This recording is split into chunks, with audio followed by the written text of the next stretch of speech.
So how much you looking to get out of this? It's mainly artwork, and of course the metal fab and everything. So I got a lot of hours in it, but I got to get like about $9 grand out of the thing. What do you think? I don't know. This would look great in your house, wouldn't it? I'm not really allowed to buy the furniture. Well, see, this ain't furniture. This is artwork. All right. A cultured man like yourself, I know you recognize good artwork. I'll give you $5 grand. Dang, man. Right at the knees. Right at the knees. There's no way in hell that Danny is selling this table for a profit. So I'm feeling good about my $500. It's just, what do I want to do with my money? You know what's there, so can you just do me $8,500? I'm thinking more in like the 7 ballpark. I can't. Only because I got more than that. You got to deal with me at 7. I just tell you, no, don't pay attention to him. All right, I'll tell you what, I'll give you $8 grand.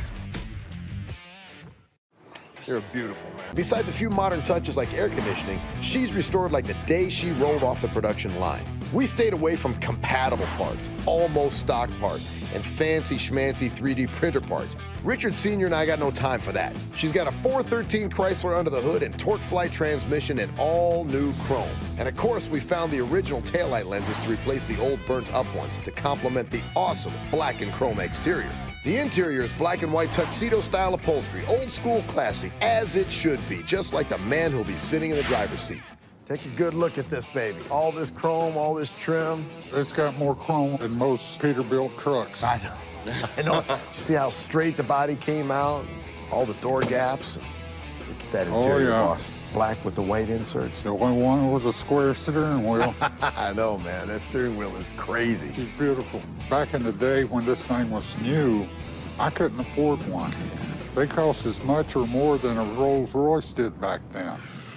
They were the ultimate high-class driving machine. Yeah, we rebuilt everything. The engine's rebuilt, transmission, suspensions, brakes, all of it. Put a new AC compressor on it. Oh, she's beautiful. It is ready to go. Are you really gonna buy my high school car? I didn't plan on this, man. Actually, we've been working like mad on it to get it in mint condition for him. You see, I want this thing to be 10 times better than the thing that he drove back in the day. You see, Rick's getting married soon, and I can't wait to see the look on his face when I tell him that this Volkswagen thing is a gift from me to him. Sup, Rick? Hey, brother, what's going on? How are you, my man? Doing good, man. I get to come through the front door this time. I don't think I've ever seen this part of the shop. I'm always, you know, the guy that you keep out in the alley. How's business? Business is good, life is good, about to get married. Awesome, dude. I heard about that getting married thing. It's about time. Okay. Actually, in all honesty, I did come down because I got something I want to show you. Okay, what do you got? It's a car. I figured you would dig it. All right. You got it? You got a couple? Bring it in the warehouse so we don't got to deal with it. Around back? Yeah. I'm gonna run around back right now. Danny wants me to look at a car. I don't know why. Usually I call him to look at a car. He's just being a little weird. But, you know, it's Danny, so what the hell?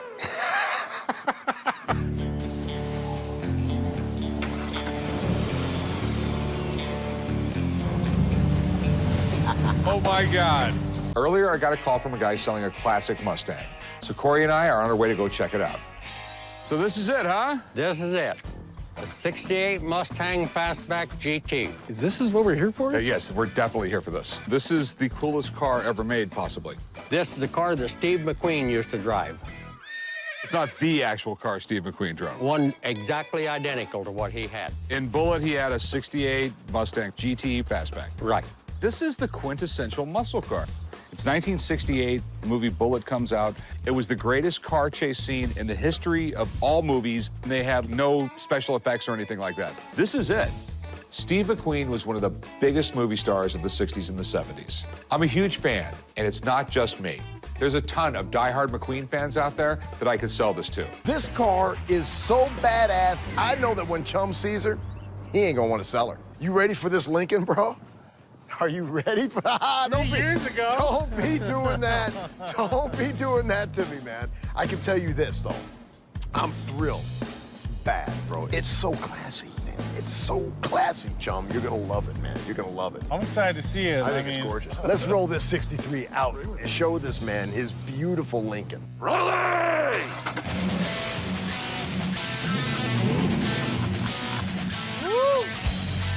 grill on that thing alone. Might have outdid yourself this time, boys. Oh, yeah, brother. Oh, yeah, brother. This thing is sweet. It's all you, man. Check her out. Soak it in.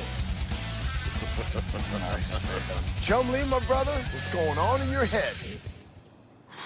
Just give me a minute to look at this pretty smile and that beautiful reflection. This 63 Continental needed everything. We stripped this car down and we worked every inch, completely overhauled the engine and transmission, gave it a brand new all-black interior, all new chrome, custom 22-inch wire wheels, and topped it all off with a mirror finish black paint job that is simply stunning. But there's another thing we can look at, and that is facial comparison software. Okay. So it actually lays one face on top of the other. They have to be the same size. It resizes them. What's that? It resizes the heads so Because that I use a caliper and Right. I check the eyes, and they're a match. Okay. But you can see that this woman has sort of a different eyebrows. I don't want to be difficult here, but I feel I'm an expert. I look for other things besides just face. I look at the clothes, I look at the background, I check. Yes, so do I. I look at everything. Okay. It's not a problem. It's your career. You have a right to discredit yourself. But you know what? But I've been doing this for a really long time. Okay. And a lot of people come to me saying that they have... They'll be coming to me in 10 years. I'm honest to God. I know, you think this is Respectfully worth $1 disagree. million, and No, you it's- would like it to be worth $1 million. And all I'm saying is, it's my opinion that it's not Abraham Lincoln. Someone's making a mistake. So your opinion is it's not real? It's not. Thanks for coming in. What do we got here? I have a Atlanta Braves 1995 World Series ring. Oh, that's a pretty cool year, man. Team of the 90s. Got there 7 times and then finally won World Series in 95. They're like the Buffalo Bills of the 90s, man. They just couldn't pull it off. I came to the pawn shop today to try to sell my 1995 Atlanta Braves World Series ring. I'd like to sell it because my wife and I were moving to Vietnam, hoping to get $13,000 inside. So where'd you get it? I got it from a buddy of mine who needed the money, and I thought it'd be a good investment. Atlanta Braves, 1995 World Champions. Was Turner the staff member? He was the owner. Yeah, Ted Turner. This belonged to Ted, and he issued it or gave it away? Could make it worth more. They had some pretty good people on the team back then, didn't they? Dave Justice, Greg Maddux, Chipper Jones. Chipper Jones. Greg Maddux won the Cy Young. It's a really good franchise. They just couldn't get it done all them other years. Think they're the team of the 90s? I'm getting a good idea here, Big Hoss. If we are able to buy these, instead of selling these, we always get in the good graces of your dad when we give him a gift. And I think if we could figure out an idea to like fit these in to the style of his bar up at his organ house, these would actually look pretty cool in there. So we can give him a gift and make him pay for it. And he will still love it. So what do you think is safe to pay for something like this? Honestly, guys, with the condition they're in, it looks like somebody started a project that they didn't finish. So I think with what we're gonna have into it, I'd probably pay no more than $600 for these things. All right, well, what are you thinking? I mean, I wanted 750. He said somewhere around 600. That'd work for me. How about 300? Because he's not gonna do this for free. I mean, 300 feels a little low. 600 feels a little high. What do you think, Big Hoss?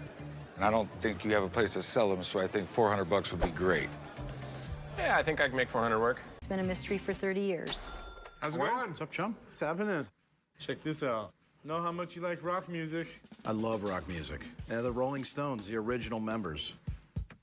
That's really a great photo of these guys. Very early, too. And we know it's still the original guys because Brian Jones died in 1969, drowning accident. So we could date it 62 to 69, roughly.